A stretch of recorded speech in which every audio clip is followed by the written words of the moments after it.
Pakistan piece की बात करने की कोशिश कर रहा था, पर अफगानिस्तान के ऊपर हमला कर देता है और दोबारा से अफगानिस्तान पाकिस्तान जंग छिड़ गई। 27 को उसने एक बड़ा हमला किया और अगेन यूनिवर्सिटी पे, कभी हॉस्पिटल पे, तो वो टारगेट करता है मोस्ट वनरेबल को। एक तरफ ये हो रहा है, दूसरी तरफ कर्नल रैना का एक लॉन्ग फॉर्म पोस्ट है, आपको ट्विटर पे वो जरूर जाके देखना चाहिए, क्योंकि यूएई ने एक डिसीजन लिया जिससे उसने ऑलमोस्ट 60-70 ईयर्स की ऑयल इकोनॉमी चेंज कर दी है, उस ऑयल इकोनॉमी में बड़ी दरार ला दी है। और भारत के रिश्ते यूएई से किस तरह चल रहे हैं पिछले साल से आपको पता है, जब वहां का प्रेसिडेंट भारत आता है और अब कहा जा रहा है before going to Europe prime minister Modi is going to do an unscheduled sudden halt in UAE. तो यूएई की जो ऑयल पॉलिटिक्स, जो ईरान की वजह से वेस्ट एशिया पे हमला हुआ, पूरा 70 साल बाद वर्ल्ड ऑर्डर इकोनॉमिक्स पे चेंज कर रहा है। पर यूएई पे आने से पहले थोड़ा पाकिस्तान को डिस्कस करना तो बहुत जरूरी है, जब कर्नल रैना हमारे साथ जुड़ चुके हो। Thank you sir for joining. नमस्कार नमस्कार, thank you for inviting. Sir, तो ये पीस टॉक तो चलो फ्लॉप हो गई, ईरान ने बोल दिया पाकिस्तान डबल डीलिंग है, पर जो ये अफगानिस्तान के ऊपर हमला किया है सर, सईद जलालुद्दीन अफगानी यूनिवर्सिटी, 7 लोगों की जान गई, 85 इंजर्ड हुए, student, women, children, focus target हमेशा यही होता है। तो अब ये क्या दिमाग में आया है, क्यों पाकिस्तान ने किया है, क्या एक सडन शिफ्ट आया सर?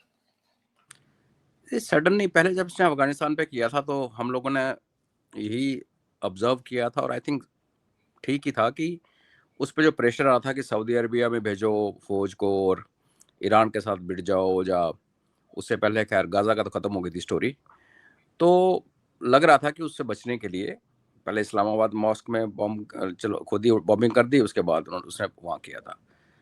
अभी पता चल रहा है कि सऊदीज के साथ साथ कतर वाले भी इनसे फौज मांग रहे हैं और कुछ पैसे दिए हैं और ये फौज वहाँ भी भेज रहे हैं। तो अभी हो कह रहा है कि देखिए, ईरान को युद्ध देखना पाकिस्तान के लिए बहुत वरीसम है। आई थिंक आपके प्रोग्राम पे किसी मैंने कहा था कि ये युद्ध कहाँ जाएगा पता नहीं, लेकिन पाकिस्तान का भट्ठा बैठ जाएगा। उसका रीज़न ये है कि आज तक के जो फिशर्स थे ना, जो जो सोसाइटी में जो क्या कह सकते हैं बंटवारा, जो भी बांट है वो किस पे थी, पश्तून से अलग एंटिटी लेके घूम रहे हैं, बलोचों की एथनिसिटी अलग है, पंजाब और सिंध वाले। अब इन चारों के अंदर एंड मोर सो इन पंजाब, हमने ऑलरेडी डिस्कस किया कि शिया पॉपुलेशन एक बड़े ज़्यादा संख्या में है, 22 से 25%, और एडमिनिस्ट्रेटिव सर्विसेज में और सीनियर पोस्ट पे पढ़े लिखे लोगों में तादाद ज़्यादा है। ईरान के युद्ध ने इनको अभी कैसे मोड़ पे लाके खड़ा कर दिया कि अगर ये अपना जो पैसे लिए हैं, यूएई के पैसे वापस करने हैं, सऊदी से पैसे लेने हैं, तेल लेना डिस्काउंट पे, वो आ नहीं रहा, बात अलग है। अब अगर उस प्रेशर में आते हैं, और आना पड़ेगा क्योंकि सऊदी का पाकिस्तान के साथ डिफेंस जो पैक्ट है उसको आइसोलेशन में नहीं देख सकते। सऊदी जो है वो अमेरिका का भी दोस्त है, तो आप उसको ऐसे डिफाइव नहीं कर सकते। सुन्नी देश है, ये भी सुन्नी मेजॉरिटी है। तो सऊदीज का जो प्रेशर आ रहा है कि भाई तू हमारे साथ जुड़ जा, हमारे साथ जुड़ जा, मतलब ईरान हमें पीट रहा तो ईरान को पीट।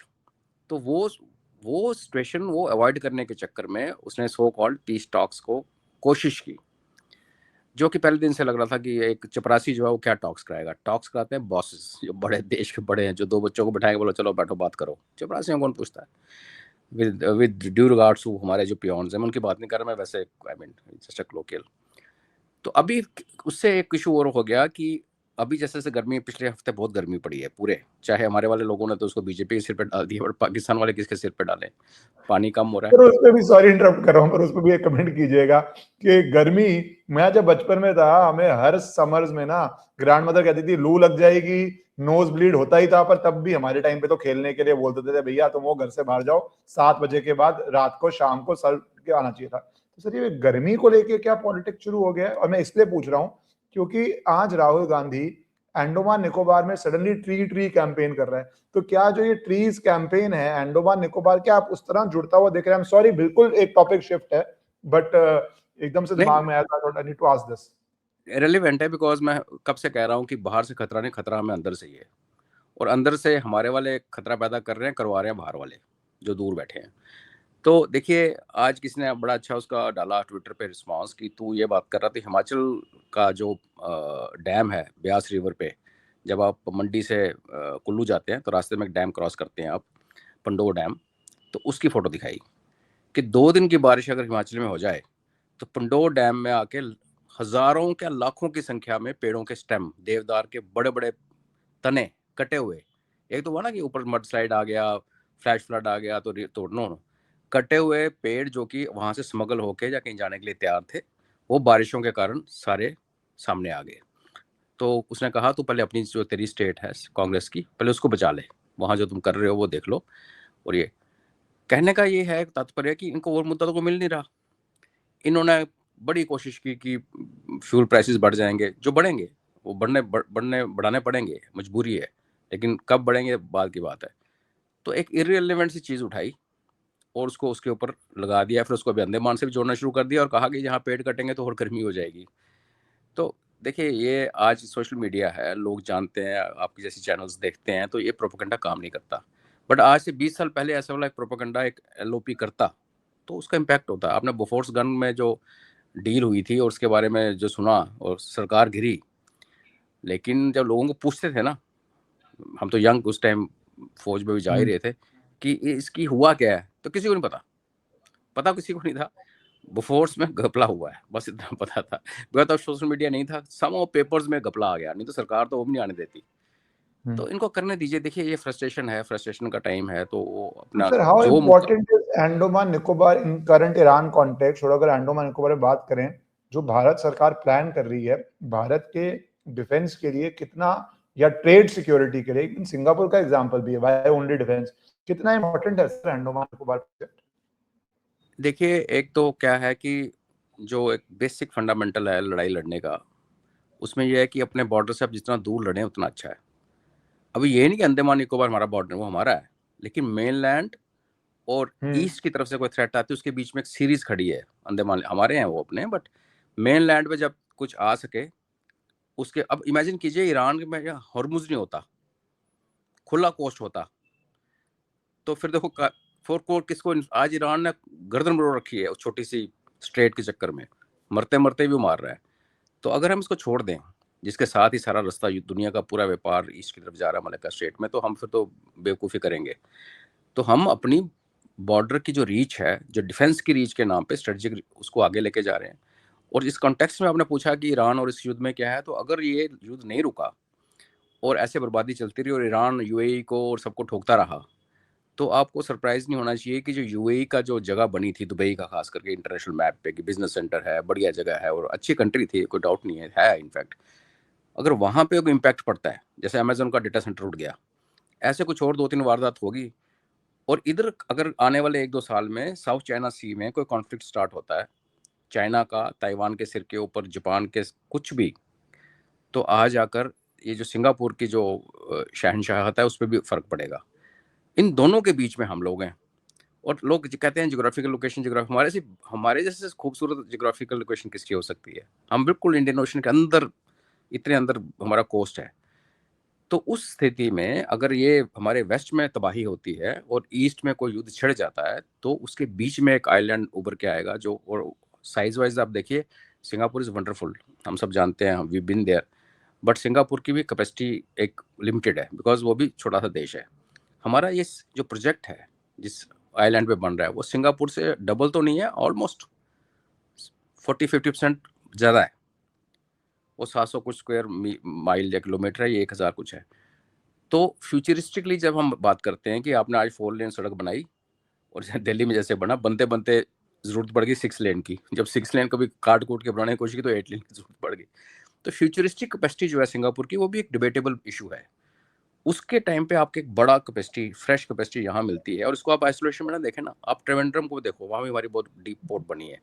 तो ये पूरा एक जो इकोसिस्टम बनेगा ना हमारे ईस्टर्न कोस्ट और ग्रेट निकोबार आइलैंड का, वो जो एक दुनिया को ऑफर करेगा, वेलकम करेगा आने वाले दिनों में, आज से 10-15-20 साल बाद, तो ये पूरा देखना, ये एक बहुत बड़ा दुनिया की एक नर्व सेंटर पिवट बन जाएगी। और अगर ये जो हम थ्योरेटिकली कहते हैं कि पावर शिफ्ट हो रही है वेस्ट से ईस्ट को, अगर इस पावर को वेस्ट से ईस्ट आना है, तो इसको बिजनेस के ऊपर ही आना है, क्योंकि आप कितना लड़ोगे, लड़ के कितना मारोगे? जिधर इकोनॉमी जाएगी पावर वहां जाती है, सबको क्लियर है। तो आने वाले समय में जो 2047 की बात होती है, जब उससे पहले अगर ये पावर शिफ्ट होनी है ईस्ट की तरफ, तो उसका पिवट जो है, ये हमारा निकोबार आइलैंड जो प्रोजेक्ट है, जो कि इंटरनेशनल सिटी के तौर पे बनेगा, वो हो सकता है, बाकी आने वाला समय बताएगा। ऑल्सो कहते हैं इस प्रोजेक्ट से चाइना को बहुत चिंता है, चाइना को बहुत टेंशन है कि भैया ये प्रोजेक्ट ना हो जाए। तो वो सर चाइनीज को लग रहा है कि जो अपने आप को सोचते हैं समुद्र का बादशाह, अगर ये पॉइंट बन जाता है तो उनका तो एग्जिस्टेंस कभी भी भारत प्रेशर डालने के लिए बहुत हद तक डाल सकती है sir. So how effective is this against China if we develop it fully? देखिए, चाइना समुद्र का इतना बड़ा बादशाह होता तो उसके जहाज पकड़ रहा था ईरान, अभी वो अमेरिका वहां आ जाता। तो अपनी गली में तो घर कुत्ता शहर है, तो ऊपर उसकी गली ऊपर है, ये गली हमारी है। और इसकी इंपॉर्टेंस आपका क्वेश्चन का आंसर मैं इसमें दूंगा कि चाइना का जो रिटर्न डॉक्ट्रिन है उसमें जो रेड लाइन है, रेड लाइन मतलब जिसको क्रॉस करने के बाद न्यूक्लियर अटैक करेगा चाइना, उसमें मलाक्का स्ट्रेट का नाम भी है कि अगर मलाक्का स्ट्रेट पे कभी ब्लॉकेज लगा तो चाइना हेजिटेट नहीं करेगा एटॉमिक पावर यूज करने के लिए। बाकी उनकी नेवी वहां से घूम के लड़ने आएगी हमारे बैकयार्ड में, देख लेंगे। पर मैं आपको ये भी बताऊं कि भारत का कोई इरादा नहीं है मलाक्का स्ट्रेट को ब्लॉक करने का, हम इस ऐसी वाली पॉलिसी में बिलीव नहीं करते। ये ड्रामा अगर करेगा तो अमेरिका करेगा, और वो ड्रामा जो होगा वो मलाक्का स्ट्रेट के उस तरफ, सिंगापुर और इंडोनेशिया उस तरफ इलाके में होगा, फिर तबाही वहां मचेगी, जिसकी मैं रेफर कर रहा था मैं कि वेस्ट में भी तबाही और ईस्ट में भी तबाही। तो हम नहीं चाहते कि ये कॉन्फ्लिक्ट इंटरनेशनल कॉन्फ्लिक्ट है हमारे बगल के पानी में लड़ा जाए। बट हाँ, एक होता है थ्रेट इन बीइंग, कि आप किसी को मार नहीं रहे, आपकी जेब में पिस्टल है और किसी ने देख लिया तो लोग वैसे सहम जाते हैं, आप किसी को मारने नहीं जा रहे, आपने जस्ट कैरिंग योर वेपन। तो हमारे को बहुत बड़ा एक इनेबलर बन जाएगा कि जब दुश्मन सोचेगा मारने से पहले, लड़ने से पहले। है इन्वायरमेंटल डिग्रेडेशन की बातें कुछ चल रही हैं, वो हर जगह होती हैं। बट अगर हमारे नेशनल ग्रीन ट्रिब्यूनल, जिसने कि एनसीआर में 10 साल के बाद डीजल की महंगी महंगी गाड़ियां 2-2 करोड़ की गाड़ी मर्सिडीज की 10 लाख में बिक रही है आज, अगर वो इन्फोर्स उन्होंने ओके दी है तो लेट्स ट्रस्ट आवर सिस्टम कि गवर्नमेंट जिसको एनजीटी की गाइडलाइंस के अंदर ध्यान से इसको इम्प्लीमेंट एग्जीक्यूट करेगी। और ये आज नहीं हो रहा ना, it will take at least 10 years at least, और मे बी 20 years। शुरुआत तो जरूरी है अगर नेचुरल एडवांटेज है, environment we are all living here sir, हम सब तो यहाँ पे ही हैं, कहीं जा नहीं रहे। तो it is not like we are foreigner, तो हमें तो एनवायरनमेंट अच्छा चाहिए ही चाहिए है, सबको ही चाहिए, but it has to be balanced with your national security. And यही सरकार का काम है कि दोनों डिफिकल्ट चीजों को कैसे बैलेंस करें। बट एक प्योर स्टॉप, मुझे सर याद है कोर्ट में केसेस चले थे जब वो रोड ब्रॉडनिंग होती 4 धाम, तो उस समय भी कोर्ट ने फिर व्यू लिया कि we can not tell the defence ministry what is the requirement, how much missiles have to go, how it has to travel, and the court took a very clear view on that. पर sir उससे अगर मैं वापस आऊं वो PN की जो हम बात कर रहे थे, जब हम थोड़ा टॉपिक से यहाँ पे आ गए क्योंकि आपने हीट की बात करी, तो अब अफगानिस्तान कह रहा है सीज फायर हो गया था एक तरह से, सीज फायर के बाद तुमने जाके यूनिवर्सिटी पे अटैक कर दिया, तो अफगानिस्तान ने पहले भी एक बार कहा था पाकिस्तान के अगेंस्ट जिहाद करनी पड़ेगी, अब वो इसको वॉर क्राइम कह रहे हैं। तो सर ये पाकिस्तान बार बार, एक सीज फायर हुआ है उसका क्लियर उल्लंघन और target again university, women, children, तो ये क्या कोई रोग हो रहा है पाकिस्तान, या कोई स्ट्रैटेजी है, क्या मानसिकता है सर? इनको अपना ध्यान बटाने के लिए हमेशा अपने अंदर की प्रॉब्लम्स को बाहर ये एक्सटर्नलाइज करते हैं। पानी है नहीं, गैस का बिल इतना हो गया कि अभी तेल खरीदने की औकात नहीं बची इनके पास, और जो लॉ एंड ऑर्डर सिचुएशन तो पाकिस्तान किसी छुपी नहीं हुई है। ऐसे में आप क्या करते हो, आपने हमेशा एक चुना हुआ था, इनका पंचिंग बैग था भारत, कि यहाँ पे कुछ कर दो, पंगे दंगे कर दो, यहाँ से कुछ होगा, वहाँ से जिहादवाद की बात चलेगी। अभी मुझे भी हैरानगी होती है ये क्यों कर रहे हैं, क्योंकि जब इन्होंने लास्ट टाइम किया था तो पाकिस्तान से ये आवाज़ें उठी थी कि भाई तुम पश्तून मुसलमानों को क्यों मार रहे हो, भाई मुस्लिम को क्यों मार रहे हो, जब वो हमारे ऊपर कुछ करते हैं तो वो समझ ले काफिर हैं जी, मारो। तो उसका जवाब उसके पास था नहीं। अभी ये क्या कर रहा है कि एक बहुत रिस्की गेम खेल रहा है। देखिए, आपके वेस्ट में शिया मुल्क है ईरान, जिससे आप पंगा लेने से पहले 10 बार सोचते हो। आपके अंदर शिया है, आपकी दोस्ती एक सुन्नी कंट्री से है जिसका नाम है सऊदी अरब, आपने उससे डिफेंस पैक्ट कर रखा है, और आप एक दूसरी सुन्नी देश के साथ लड़ाई कर रहे हो। तो आप, जब आपके अंदर उपद्रव मचेगा घर के अंदर, जिसमें पश्तून सड़कों पे आ जाएंगे, पीटीआई वाले शोर मचाएंगे और बलोच तो मार ही रहे हैं, तो आप किस किस को संभालोगे?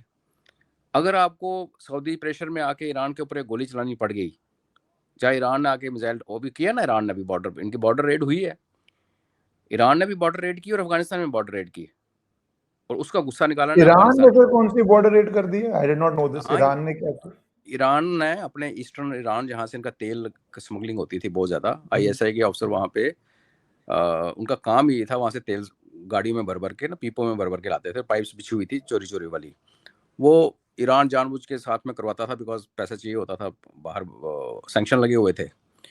तो यहाँ पे इन्होंने जब ओवरऑल, जब ईरान में जो उनकी US की पॉलिसी चली कि उधर से कुर्द आएंगे, उधर से ISIS वाले आएंगे, तो इधर से बलोचों ने जाना था।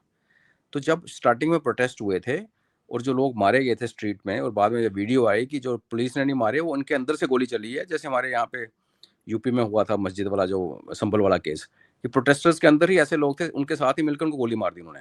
और वो पता चला कि कोई कुर्द था, टर्की ने बुलाया ईरान को कि भाई तुम्हारे अंदर 1000 कुर्द आए हैं जो तुम्हारे लोगों के से प्रोटेस्ट करेंगे, उनको गोली मारेंगे, नाम तुम्हारा चढ़ेगा, ब्लेम तुम पे आएगा कि तुमने मारे। और उन लोगों ने 300 पुलिस वाले भी मारे, उसके बदले में जब पुलिस ने गोली चलाई तो फिर सिविलियन भी मरे। उस टाइम बलोचिस्तान से जैश-ए-अदल वाले अंदर घुसे थे। अभी जैश-ए-अदल जो है ये एंटी ईरान बलोच ग्रुप है, इसको खड़ा किया था मोसाद ने और CIA ने बहुत साल पहले, और उसको पालता है ISI। ये देखो कितने मजे की बात है कि बलोच जो BLA है, BLF है, जो इनकी अपने बलोच हैं, वो उनकी पिटाई कर रहे हैं अंदर। और ईरान के बलोचिस्तान में ट्रबल खड़ा करने के लिए पाकिस्तान ने जैश-ए-अदल पाल रखा है। तो ईरान ने क्या किया, पहले जैश-ए-अदल वालों को पीटा अंदर, फिर उनको अभी कहते हैं चेज करते करते इधर आए। चेज करते कहाँ आए होंगे, फिर उन्होंने कहा चलो थोड़ा सा इनको भी स्वाद चखाते हैं। तो इनकी जो बॉर्डर पोस्ट थी वो उन्होंने आगे उड़ा दी, रेड कर दी, और इनके कुछ 8 के 10 बंदे मारे। और उसी दिन अगली रात को 10 मारे अफगानिस्तान ने इसके ऊपर, ड्यूरेंट लाइन के ऊपर। तो अब क्या है कि पिटाई हो रही है, लोगों को कोई दिखाने के लिए कैरेट नहीं है, तो उन्होंने क्या किया, चलो जी जाके स्कूल और यूनिवर्सिटी की बिल्डिंग उड़ा दो अफगानिस्तान में, जिसके पीछे ना कोई लॉजिक लगता है। लेकिन क्या है, आप अमेरिका की गोद में बैठे हुए हो, अमेरिका आपसे बूट पॉलिश करवा रहा है, आपको पूछने वाला कोई नहीं। अब देखिए ना, हमारे डिफेंस मिनिस्टर जी गए SCO मीटिंग में, वहाँ कुछ बड़ी बड़ी बातें करके आ गए, तो लोगों ने कहा भाई क्यों, तो जो बचाने वाले थे उन्होंने कहा जी वो फॉरेन लैंड है, वहाँ अच्छा बनना पड़ता है। यार हमें ही क्यों अच्छा बनना पड़ता है यार, बाकी दुनिया किसी को परवाह नहीं। इजराइल क्या कर रहा है गाजा में किसी को पता नहीं। 25,000 सॉर्टीज अमेरिका ने ईरान के अंदर बम्बार्डमेंट सॉर्टीज फ्लाई करा दी, कोई कुछ नहीं बोल रहा। पाकिस्तान अफगान को मार रहा है, कोई नहीं पूछ रहा। हमें पता नहीं कोई चिंता होती है विश्वकर्मा जी, मेरे को तो इसकी समझ आज तक नहीं आई, बट चलो वो भी अभी ट्विटर पे चल रहा सर है। ये तो नहीं सर, इसमें मैं एक बात ऐड करूंगा, मैं अगर उसको डिफरेंटली दूं, चलो 1%, आप जिस देश में हो आपको बोलना पड़ा, कोई थियोलॉजी नहीं है, बोल लीजिए, कोई नेशन भी नहीं है, वो तो आपका क्लियर स्टैंड है।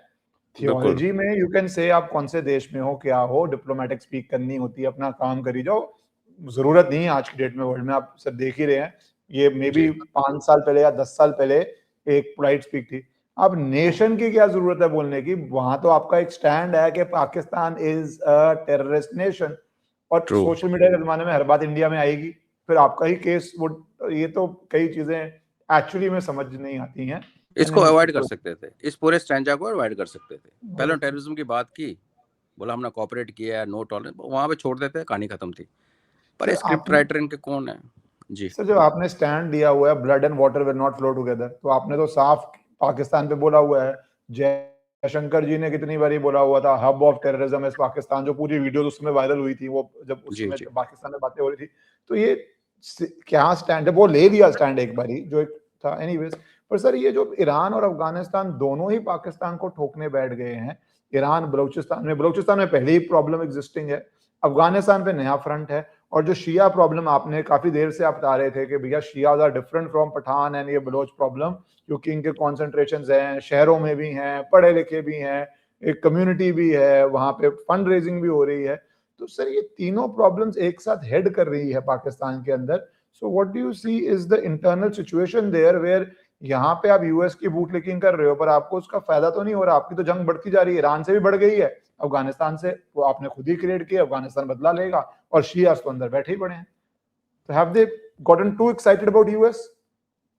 ऐसे ना आप सोच रहे हो एक रैशनल माइंड के साथ, काफिरों के दिमाग की तरह सोच रहे हो आप यही तो गलती कर रहे हो।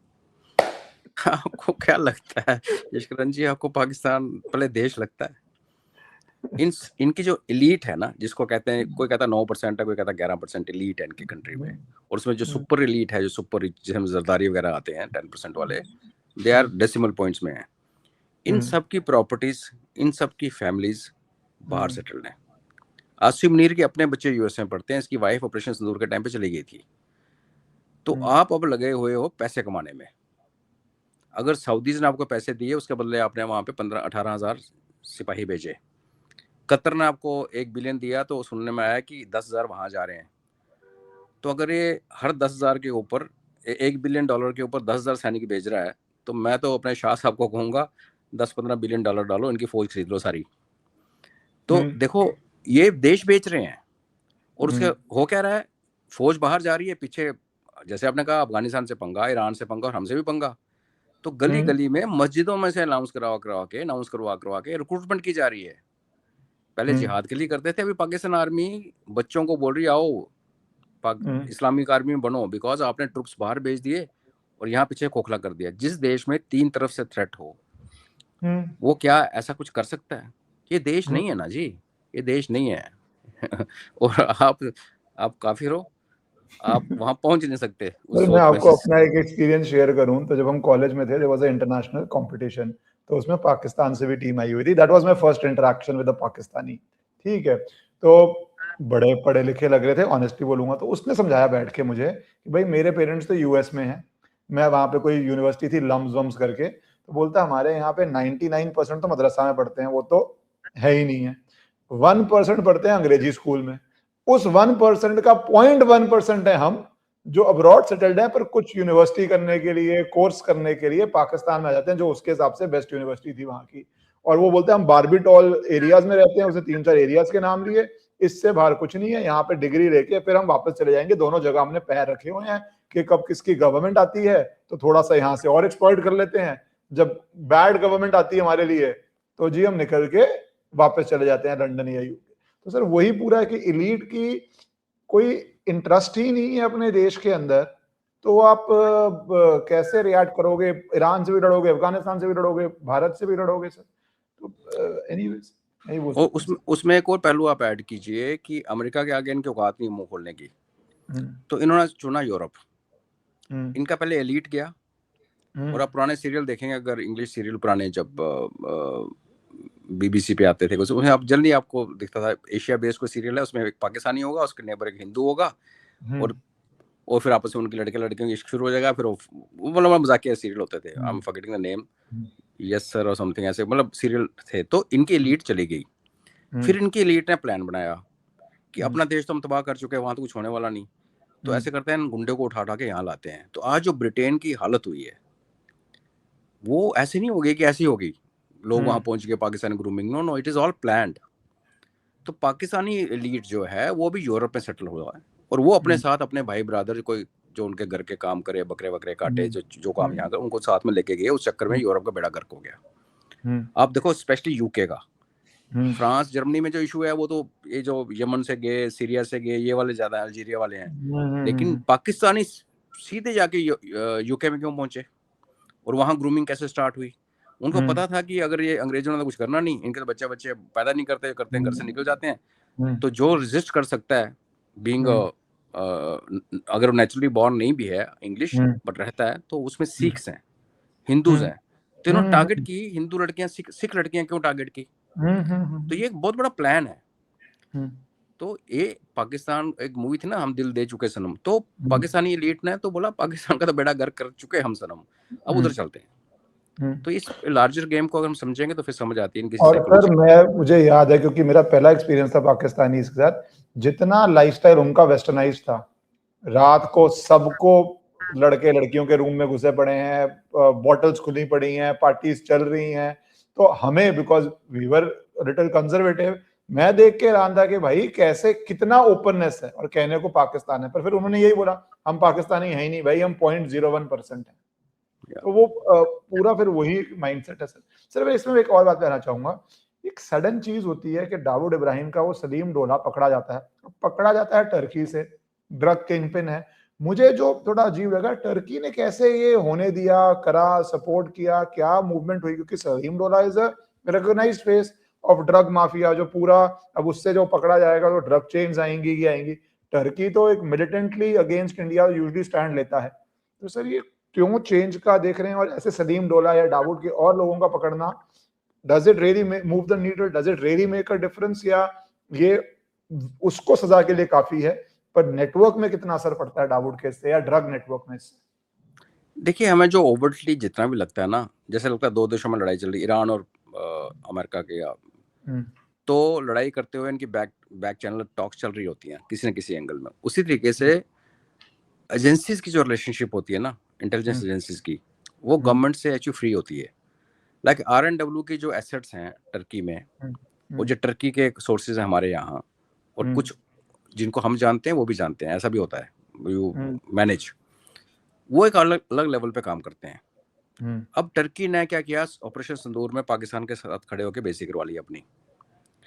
उसके बाद उसी टर्की ने ईरान को वार्न किया, जब अमेरिका ने टर्की कंट्रोल जो सीरिया में गवर्नमेंट है उसके ऊपर पूरा इन्फ्लुएंस टर्की का है, वो जलाली बिठा रखा है जो किलर, जब वहां से 1000 कुर्द, जो मैंने अभी मेंशन किए थोड़ी देर पहले कि ईरान के अंदर आए सिविलियन के साथ मिलकर गदर मचाने के लिए, तो ईरान ने इन्फॉर्म किया, ईरान को इन्फॉर्म किया टर्की ने। और ओवरटली क्या रिलेशनशिप है कि टर्की और कतर और सऊदी अरबिया जो हैं, 3 सुन्नी देश हैं जो अपना एक सुन्नी नेटो बनाना चाहते हैं, इस्लामिक नेटो नहीं, सुन्नी नेटो। ये चाहते हैं कि इजराइल को काउंटर करने के लिए निगोशिएशन में, नॉट अदरवाइज, निगोशिएशन में, बिकॉज तीनों दोस्त हैं अमेरिका के, तो अमेरिका का दोस्त इजराइल भी है। लेकिन जब फिलिस्तीन की बात चलेगी, कोई बात चलेगी उसमें, और क्योंकि इनके पास सब कुछ है, बॉम्ब नहीं था, तो उन्होंने पाकिस्तान को साथ में जोड़ लिया। तो ये पाकिस्तान, टर्की, कतर और सऊदी अरबिया की जो गेम है, ये एक पावरफुल सुन्नी एक्सिस बनाने की है। पावरफुल सुन्नी एक्सिस बनाना है तो टर्की एक सुन्नी देश, ईरान एक शिया देश को खबर क्यों देगा? इनफैक्ट तो बहुत सारे लेवल पे कई चीजें चलती हैं, काफी गिव एंड टेक होता है। अभी आप ये भी मान के चल, अभी हमें एविडेंस नहीं है, क्या पता इसके बदले में हमने क्या किया है, यू नेवर नो। टर्की से कौन भाग के यहाँ आया हुआ था, तो हमने, क्योंकि हमने उसको दिखाना था, दिखा दिया, यहाँ तो बड़ा कुछ हो जाता है, द अननोन फैक्टर्स, हाँ, कि हमने भी किसको टर्की के किस एंगल से किसको पकड़ाया है, क्या किया है।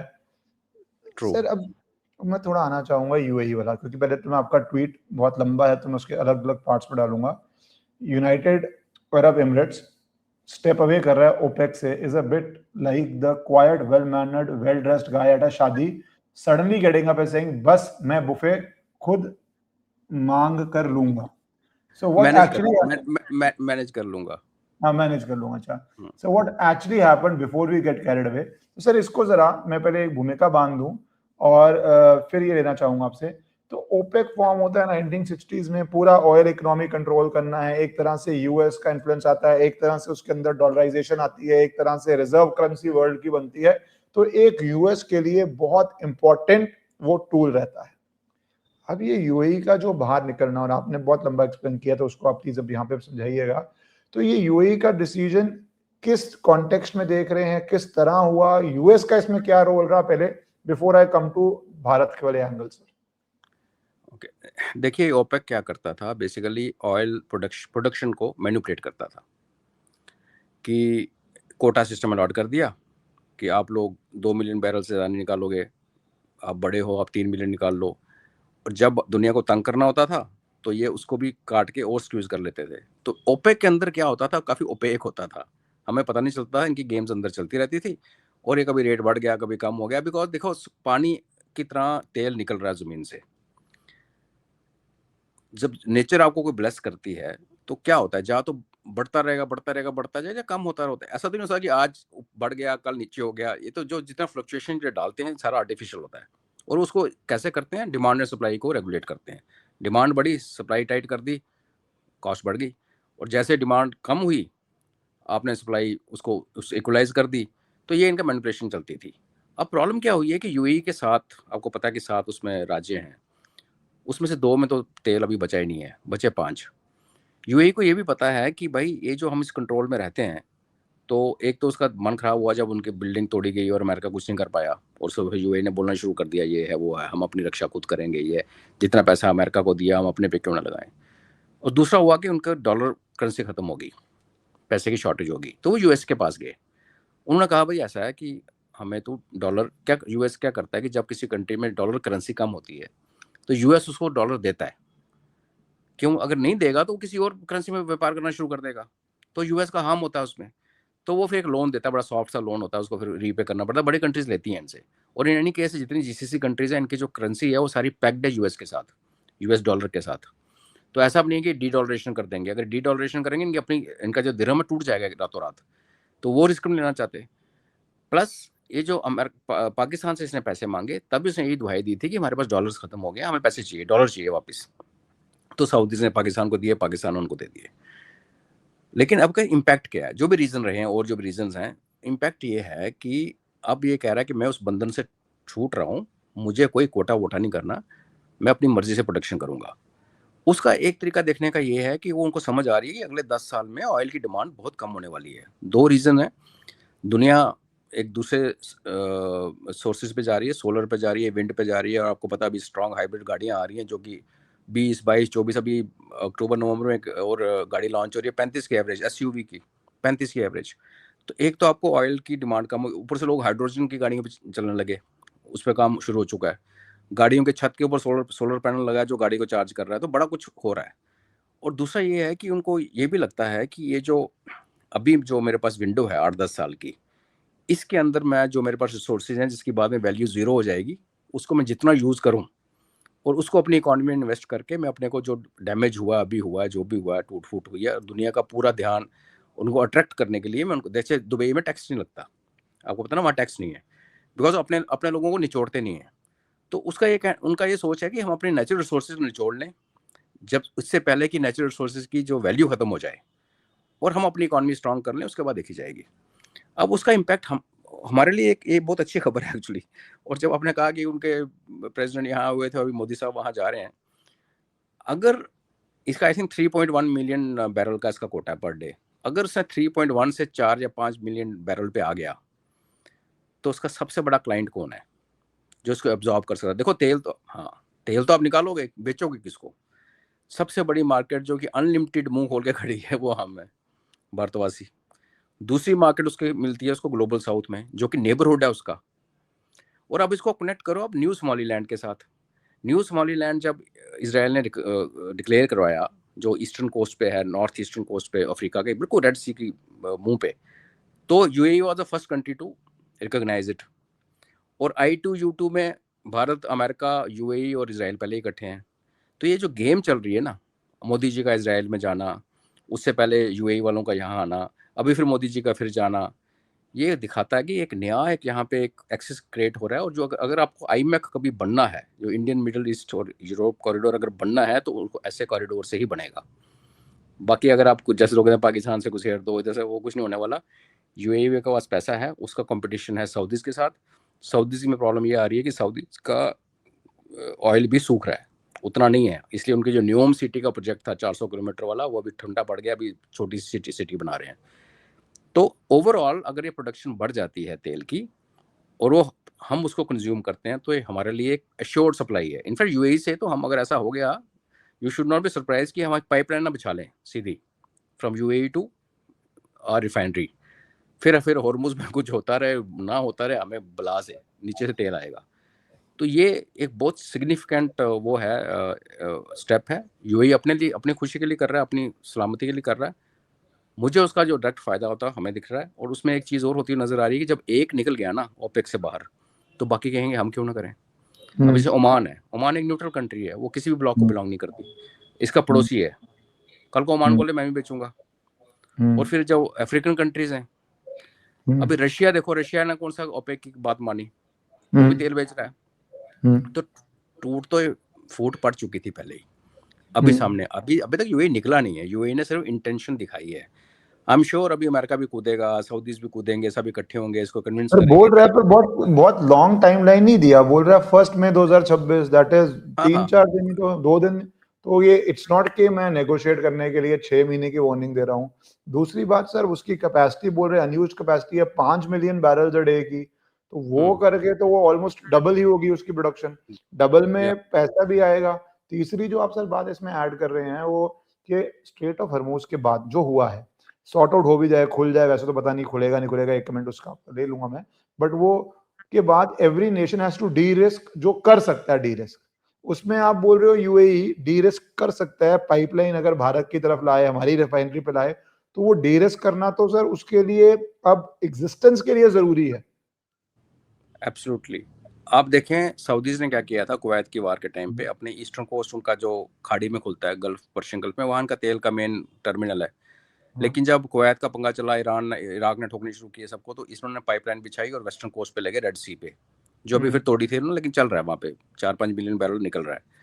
सिमिलरली यूएई की ऑलरेडी पाइपलाइन है जो इनकी सदर्न मोस्ट किंगडम है, तो उस पाइपलाइन पे ईरान ने हमला किया था जब स्टार्ट हुआ था ये वाला इस बार का कॉन्फ्लिक्ट। वहां का इंफ्रास्ट्रक्चर अगर सेट हो जाता है और वहां से अगर पाइपलाइन हमारे पास आती है सीधी, तो हॉर्मुज तो ऊपर रह गया, हम तो फिर अरबियन सी के अंदर से आ गए, तो पर्शियन गल्फ में लेना देना नहीं है। और आप जैसे कह रहे हैं, जैसे 3.1 से 5 इज ऑलमोस्ट डबल, और उसका जो रेडीमेड क्लाइंट खड़ा है, बिकॉज क्लाइंट कौन हो सकता है जिसके पास रिफाइनिंग कैपेसिटी हो, अगर ये तेल निकालना शुरू करे और पाकिस्तान को बेचे, सपोज 1-1.5 रिफाइनरी, ऑस्ट्रेलिया में 2 रिफाइनरी काम करती हैं जो सिर्फ रिफाइंड ऑयल खरीदती है, रिफाइनरी का नाम है लेकिन लेती है रिफाइंड ऑयल और लोगों को बांटती हैं। किसी जमाने में रिफाइनरी होती थी, अब है नहीं। तो इसको वही देश अब्जॉर्ब कर सकता है जिसके पास रिफाइनिंग कैपेसिटी है, और दुनिया का सबसे बड़ी रिफाइनिंग कैपेसिटी हमारी जामनगर में है। तो सर नेचुरल रसल खेमा की बात कर रहे हैं, आपके रसल खेमा से ले जाएंगे ये या फुजरा से? एक मिनट, जस्ट 2 मिनट दीजिए, मेरे को आ जाएगा। या इस ये जो सबसे नीचे किंगडम है ना ओमान के वेस्ट में, क्या नाम है उसका? एक है सर फुजायरा, एक है रसल खेमा, फुजायरा। पहले कौन सी बताई आपने? रास अल खाइमा। नहीं, उससे पहले Fujairah. Anyways it doesn't matter, वो तो क्या हो जाएगा। I think this is it will come to me, मेरे को नाम भूल जाते हैं सडनली। तो दे ऑलरेडी हैव इट। और जब ईरान ने पहला राउंड पे अटैक किया था इनके, जब इनके अमेज़न का सेंटर उड़ाया था, सीआईए का ऑफिस उड़ाया था दुबई में, तो उस टाइम इन्होंने इसकी ऑयल पाइप के ऊपर भी अटैक किया था। तो ऑयल निकलना इज वन थिंग, उसके बाद वहां जाना जहां वो रिफाइन हो सके, और फिर उसके बाद भारत खुद रखे, खुद बेचे, जो मर्जी करे, वो कैपेसिटी सिर्फ हमारे पास है और किसी के पास नहीं है। तो मेरे लिए तो एक अच्छा दरवाजा खुलता हुआ मेरी नज़र में भारत के लिए नजर आता है। इसमें जो फ्रिक्शन होगी, यूएसए अपना ड्रामा करेगा, जो भी उसको कष्ट होगा वो बात की बात है। बिकॉज अगर वो यूएसए को ये भी डर है कि कल इसने चाइना को भी अगर बेचना शुरू कर दिया तेल, तो वो तो फिर लोकल करेंसी में बिकेगा, हमारे साथ भी फिर डॉलर की क्या जरूरत है। पर सर तो जो आप कह रहे थे कि अभी ये इम्प्लीमेंट नहीं किया, तो क्या आपको लग रहा है कि ये सिर्फ यूएस से लोन लेने के लिए धमकी है कि भैया कर दो नहीं तो मैं ये करूंगा? डू यू थिंक ये सीरियस इंटेंट है, या ये यूएस को मैनेज करने की, लोन लेने की, डॉलर लेने की, इन्वेस्टमेंट्स को सिक्योर करने की? क्योंकि अगर ईरान वॉर खत्म तो ही नहीं, कहने की बात ही है, और ईरान दोबारा कुछ ना हमला कर दे, वैसे ही अब यूए के रियल एस्टेट की बातें बाहर आ ही रही हैं, तो चुप तो नहीं है। You think it is more of that, या it is a serious plan, sir? कुछ भी हो सकता है। देखिए, यूएस से इसने मदद मांगे हुए ऑलमोस्ट महीना होने को आया। अब यूएई ये तो नहीं बोलेगा ना हमें $1 बिलियन दे दो पाकिस्तान की तरह, उनकी रिक्वायरमेंट ज्यादा है। और जिस यूएस के ऊपर खुद 40 ट्रिलियन का कर्जा है अपने सिर के ऊपर, आप ये भी देखें ना, ये यूएसए 1990 या 2000 वाला यूएस नहीं रहा ना, ये यूएस जो है उसका एक बड़ा रिड्यूस्ड सा स्टेट में है। जो इसने 170-80 बिलियन कमाए थे, टैरिफ वापस रिफंड होने शुरू हो गए। तो यूएस ट्रेजरी में भी कितनी हिम्मत है इसको पैसे देने की, अगर इनकी डिमांड 50 बिलियन या 100 बिलियन पे जाती है। बिकॉज अगर आपको याद होगा, जब ट्रंप यहाँ पे आया था तो सऊदीज ने $1 ट्रिलियन की इन्वेस्टमेंट का प्रॉमिस किया था। कतर ने यूएस प्रेसिडेंट को 800 कुछ मिलियन डॉलर का जहाज गिफ्ट किया था। तो ये उस लेवल की बात करते हैं ये लोग, ये 1 बिलियन लोन लेने नहीं जाएगा। तो there is a possibility, there is also possibility कि यूएस ने बोला हो यार मैं नहीं कर सकता, I am sorry, I don't have, I am spending too much money, because 1 billion per day इनका खर्चा हो रहा है युद्ध पे। 1 बिलियन पर डे, 40 ट्रिलियन आप पहले डेट के अंदर हो। तो जो आप कह रहे हो वो भी पॉसिबल है। दूसरा ये भी हो सकता है कि बात क्लियर हो चुकी है कि वहां से कुछ नहीं मिलने वाला। Now he is just opening up and he is not saying ना इंडिया चाइना, ही जस्ट सेइंग कि मैं भाई अपनी मर्जी से प्रोड्यूस करूंगा। और हम कहते हैं कि हम जहां से सबसे सस्ता मिलेगा वहां से जब प्रोड्यूस करेगा, कोटा तो खत्म हुआ, उसका रेट कौन रेगुलेट करेगा? खुद फिक्स करेगा ना। जैसे रशिया ने बेचा, रशिया ने ओपेक का तेल तो नहीं, उसके रेट नहीं फॉलो किए ना। तो अगर इसने $1 या $2 नीचे आ गया, तो मुझे तो लगता है आने वाले दिनों में हमें ऑयल के प्राइस गिरते हुए नजर आएंगे।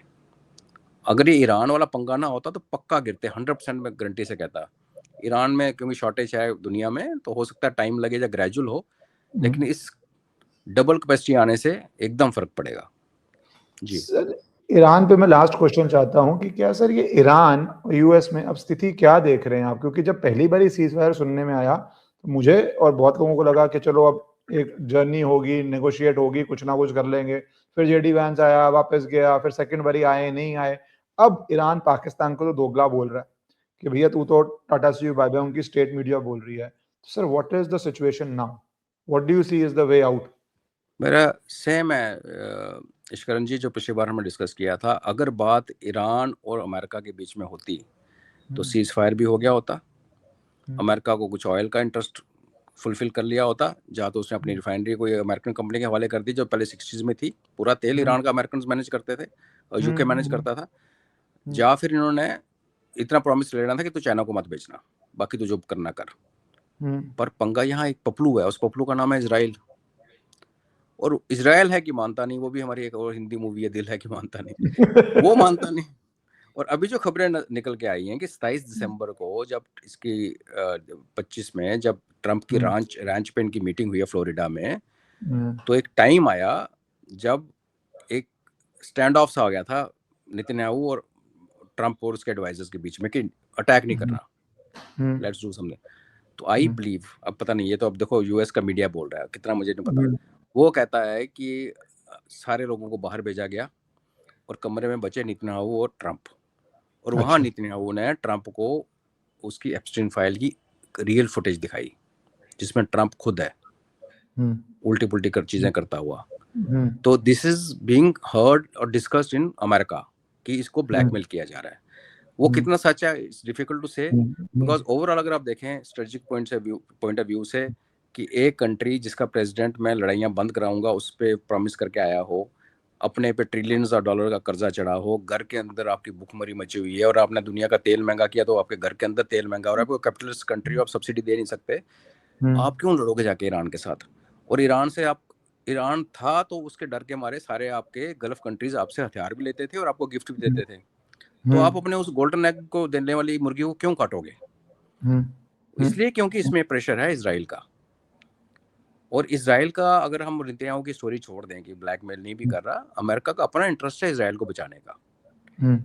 और एक मैं चीज आपको और बताऊं कि इनकी जो लैक ऑफ कन्वर्जेंस है, होता ना, दोनों ने लड़ाई शुरू कर दी, मारना शुरू कर दिया ईरान को, कुछ तो कन्वर्ज करना चाहिए ना।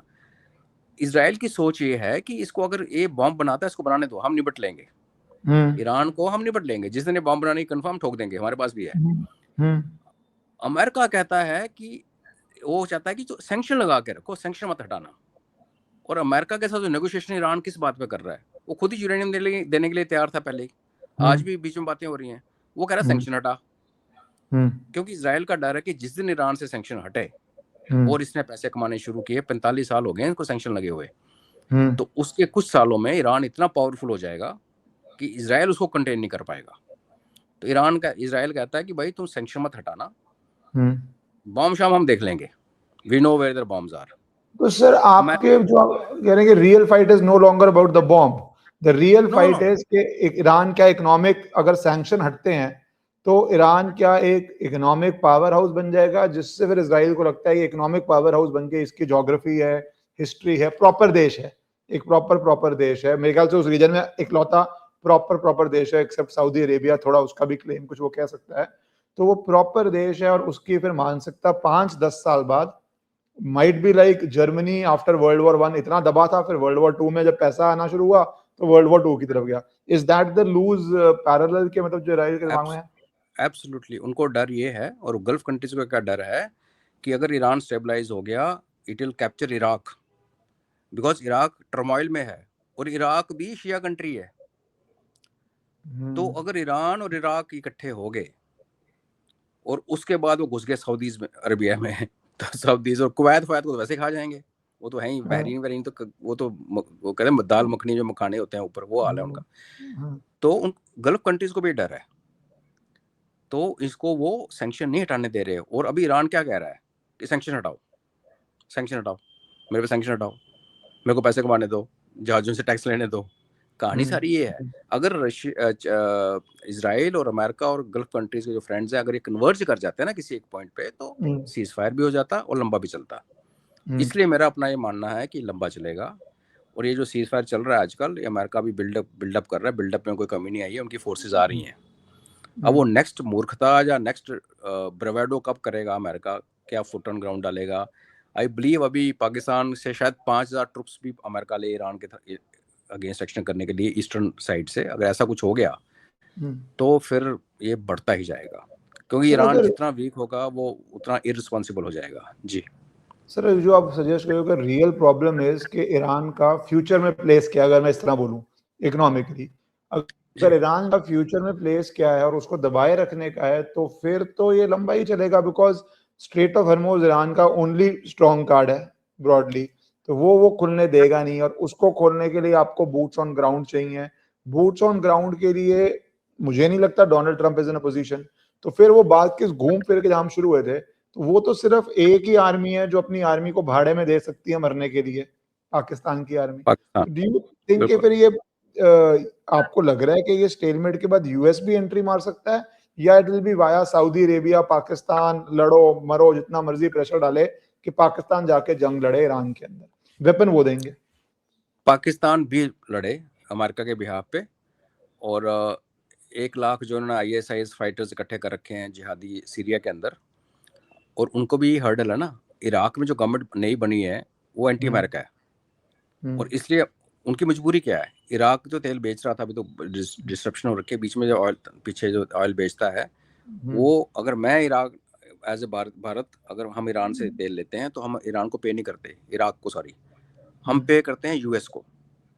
इराक की सारी ऑयल जो है वो यूएस की ट्रेजरी में जाता है, यूएस वहां से डॉलर छाप के इराक को बेचता है। तो वो उन्होंने एक ब्लैकमेलिंग टूल रखा हुआ है कि इराक अगर हमारे खिलाफ गया तो हम इराक के जो पैसे वहां पड़े हैं तेल में आते बंद कर देंगे, फ्रीज कर देंगे। इसीलिए उनका जो उनका गवर्नमेंट नहीं बन पा रही कितने दिन से लटकी हुई इलेक्शंस के बाद। तो there is a big threat कि अमेरिका को, कि अगर बूट्स ऑन ग्राउंड डालने पड़े तो अमेरिका अपने आप में नहीं, इनके पास कैपेबिलिटी भी नहीं है, जैसे आपने कहा, अफोर्ड ही नहीं कर सकता, मिड टर्म इलेक्शन सामने है।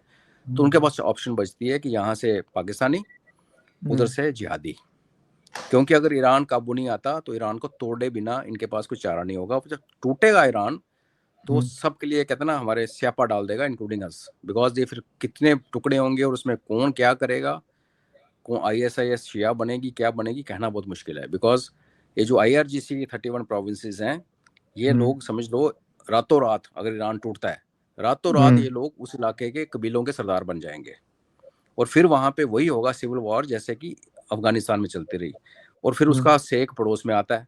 अफगानिस्तान की सिविल वॉर का सेक आया पाकिस्तान में, 4 मिलियन इनके रिफ्यूजी आके ईरान बैठ का गए। भी तो पाकिस्तान में ही आएगा, बलूचिस्तान की एक डिमांड बन जाएगी वो। आएगा, भारत को आप क्यों कह रहे हो कि भारत को भी उससे कुछ फर्क पड़ेगा? क्योंकि बीच में जो हमारे और ईरान के बीच में जो कंट्री है, जो कंट्री नहीं है जिसका नाम है पाकिस्तान, अगर वो वाइबल होती ना कंट्री, तो फिर तो हम सेफ हैं, जो होता रहे। जब आग इधर घुसेगी अंदर, पाकिस्तान के अंदर वो सिविल वॉर एंटर कर गए शिया सुन्नी वाली, और बलोचों ने अपना झंडा उठा के वो साइड पे हो गए, ऊपर से पश्तून हो गए, तो ये जो पंजाब, पाकिस्तान के पंजाब और सिंध में लड़ाइयां लड़ी जाएंगी, उसका सेक फिर हमारे पास आएगा। ये कंट्री अगर वायबल होती तो फिर ठीक था, then we would have said ठीक है, इट्स ओके। तो ये प्रॉब्लम है, पर ईरान का टूटना हमारे लिए अच्छा नहीं है, हमारे किसी के लिए भी अच्छा नहीं है। पर अमेरिका यही कोशिश करेगा कि ठीक है, इजराइल सैंक्शन उठाने नहीं दे रहा और ये मान नहीं रहा, होर्मुज के ऊपर बैठा हुआ है, हम ईरान से सीज फायर कर ही नहीं सकते बिकॉज इजराइल मानेगा नहीं, तो फिर इसको तोड़ो। फिर सर सैंक्शन में तो फिर वेस्ट एशिया का भी सेम ही इंटरेस्ट है इजराइल वाला, कि भाई ईरान उड़ गया तो वो तो इन रिवर्स वे इजराइल और UAE सऊदी सारे ये साथ ही मिल गए हैं, at least in the sense of इनका अल्टीमेट एम क्या है। बिल्कुल, आप याद करें जब अब्राहम अकॉर्ड साइन किए थे इजराइल और UAE ने, तो उसके बाद जब इनकी खटपट स्टार्ट होगी और बाइडन आ गया और MBS में से हाथ में मिलाया बड़ा हुआ था, बाइडन रशिया के पास जाना शुरू हो गया था, MBS रशिया की तरफ झुकना शुरू हो गया था, तो चाइना ने सऊदीज और ईरानियंस की मीटिंग करवाई थी, जो कि कोई सोच नहीं सकता था। कट्टर सुन्नी, कट्टर शिया, उनकी मीटिंग कराई थी चाइना ने। तो तब चाइना ने, तो वो डर भी है अमेरिका को कि अगर हमने GCC को काबू नहीं करके रखा, इनकी बातें नहीं सुनी कि तुम जाओ बाढ़ में, हम तो इसको सैंक्शन हटा देंगे, तो पता चला कल को GCC ने अमेरिका को बोलना गुड नाइट, आप यहाँ से दफा हो जाओ, क्योंकि आप हमें बचा तो सके नहीं, लेट्स गेट चाइना, रशिया और somebody else inside। तो yes, at certain level GCC countries और इजराइल का कन्वर्ज करता है इंटरेस्ट, लेकिन वो इंटरेस्ट अमेरिकन इंटरेस्ट के साथ कन्वर्ज नहीं करता।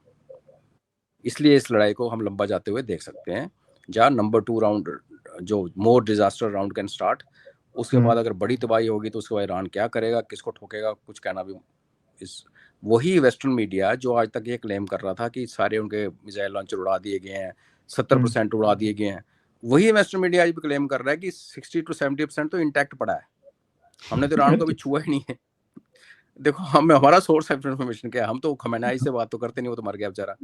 हम रिलाई करते हैं वेस्टर्न मीडिया पे, जिसने यूक्रेन को जिता दिया था पहले दिन ही, और यूक्रेन की 30% खा गया रशिया। तो वही मीडिया आज कहता है कि इनका तो वॉर वेजिंग कैपेसिटी ईरान की तो अभी खत्म ही नहीं हुई, वो इंटैक्ट है। तो फिर मतलब बेसिकली कमांड आ गया है कि वॉर लंबी खींचो, क्योंकि अगर आप बोलते हैं कि ईरान तबाह हो चुका है, आप विक्ट्री डिक्लेयर कर सकते हो। अगर आप ये नैरेटिव रखते हो कि ईरान तबाह नहीं है, तो फिर तो आप तैयारी कर रहे हो उसको तबाह करने की। इसलिए आपने देखा होगा जो अमेरिका ने अटेम्प्ट मारी, स्पेशल फोर्सेस ऑपरेशन कराया इस्फहान में, जिसके ऊपर मेरी किताब आ रही है परसों, 51 आवर्स, वो यही था कि कई फेस सेविंग करके थोड़ा सा यूरेनियम निकाल के या यूरेनियम तबाह करके वर्ल्ड को अनाउंस कर देते हैं हमने ईरान का यूरेनियम खत्म कर दिया एंड बल्ले बल्ले वी आर गोइंग बैक। तो फिर हम पूछते कि भैया जब तुम आए थे तब तो यूरेनियम की बात ही नहीं हो रही थी, आपने पिछले जून में बोला कि सब खत्म हो गया, हमने ये उड़ा दिया, बड़ा उड़ा दिया। फिर जब आप आए जनवरी में तो आपने कहा सिविलियन प्रोटेस्टर को मार रहा है, डेमोक्रेसी खत्म हो गई है, गोलियां चल रही हैं, 800 लोगों को फांसी, रोक दो नहीं तो उड़ा देंगे। बात प्रोटेस्ट से स्टार्ट हुई, फिर ट्रंप ने कहा डोंट वरी हम आ रहे हैं, सिविलियंस को हम आ रहे हैं, we are about to arrive, कि तुम you should come out and fight and it will be historic time, सबको मरवा दिया। तो आप आए उस बात पे, जब यहाँ पड़ने लगी मार और आपको अपना बेड़ा पीछे खींचना पड़ा, किसी में आग लग गई, किसी में कुछ हो गया, तो आपने बोला जी हमें अभी न्यूक्लियर और न्यूक्लियर मैं कह रहा हूँ ईरान के लिए न्यूक्लियर वाला जो फंडा है इजराइल का, वो सिर्फ उसको लड़ने का बहाना चाहिए, उसको ईरान के न्यूक्लियर से डर नहीं है। लेकिन अब जो इतनी पिटाई हुई है और उनके मिसाइल डिफेंस इतना टूटा है इजराइल के अंदर, इतने गोले अब गिरे हैं इनके ऊपर से वो भी मारी जा रहे हैं हिजबुल्लाह वाले, तो अब इजराइल का भी एक ये फियर फैक्टर हो जाएगा एट सर्टेन स्टेज कि क्या हम एक न्यूक्लियर ईरान को अफोर्ड कर सकते हैं, क्योंकि उनको न्यूक्लियर मिसाइल आएगी तो क्या मैं रोक पाऊंगा? पहले तो उनको कॉन्फिडेंस था हम रोक लेंगे, कोई वो नहीं है। तो आप रोज अपना रीजन बदलते रहे। फिर वो भाई साहब आपके आए, मार्को रूबियो, उसने प्रेस कॉन्फ्रेंस की पिछले महीने, उसने कहा 4 रीजन हैं जी जिसके कारण हम यहाँ बैठे हुए हैं, ये वो उसमें से कुछ भी अचीव नहीं हुआ। तो अब जाओगे तो फिर अब कहते हैं ना बड़े बेआबरू होके तेरे कूचे से हम निकले, सुपर पावर के, इनकी तो हिस्ट्री है ना, वियतनाम हो गया, इराक हो गया, अफगानिस्तान हो गया, तो ऐसे निकलते हैं, बट इसलिए निकल पा रहे कि इजराइल नहीं मानता, अदरवाइज ये निकल जाते। तो इनकी लास्ट क्लीन विक्ट्री तो वर्ल्ड वॉर 2 ही है, उसके बाद तो सारा एक या फिर यूएसएसआर का टूटना, वो भी इकोनॉमिक विक्ट्री थी, जिससे आपने इकोनॉमिक प्रेशर डाल के आपने तोड़ दिया। उसके बाद ये जो एक एक्चुअल मिलिट्री विक्ट्री किसी बड़े देश के अगेंस्ट, जो प्रॉपर देश है, इराक तो इज ओनली, और इराक में भी सर यही स्टोरी थी, वेपन्स ऑफ मास डिस्ट्रक्शन ढूंढने के, उसका टोनी ब्लेयर ने आके 500 बारी 500 स्टेटमेंट्स दे दिए कि क्या स्टोरी थी, क्या ट्रुथ था, वही वाला ईरान पे प्ले कर रहे हैं, बट ईरान ने वो स्ट्रेट ऑफ हॉर्मोज करके टांका डाल दिया, मुझे लगता है सर बेसिकली बड़ा ट्रू। जी सर, थैंक यू सर, ये बड़ा डिफरेंट डायमेंशंस जो ईरान के असल रीजन भी बाहर निकल के आए, और पाकिस्तान का जो बलूचिस्तान हो या अफगानिस्तान हो और UAE, basically we are heading in, I think in this war to a new world order. अब उसमें भारत का क्या प्लेस होता है, वो सबसे इंपॉर्टेंट ध्यान रखने वाली बात सर मुझे लगता है होने जा रही है, क्योंकि अगर ऑयल इकोनॉमी हिल गई तो न्यू वर्ल्ड ऑर्डर तो सर आ ही रहा है। और अगर हमारे अंडमान में तेल निकल आया तो फिर आप उसको निकोबार, ग्रेट निकोबार प्रोजेक्ट के साथ मिलकर देखिए, तो सरकार को कई चीजें ऐसी पता होती हैं जो हमें नहीं पता होती, बैठे बैठे सपना थोड़ी किसी को आता है, तो आने वाला समय बताएगा। जी सर, आप एंडिंग में बहुत अच्छा एक पॉइंट छोड़ गए, आप अगली बार डिस्कस करेंगे ग्रेट निकोबार प्रोजेक्ट के नए dimension sir. Thank you so much sir for your time as always. Thank you. जय हिंद। जय हिंद सर।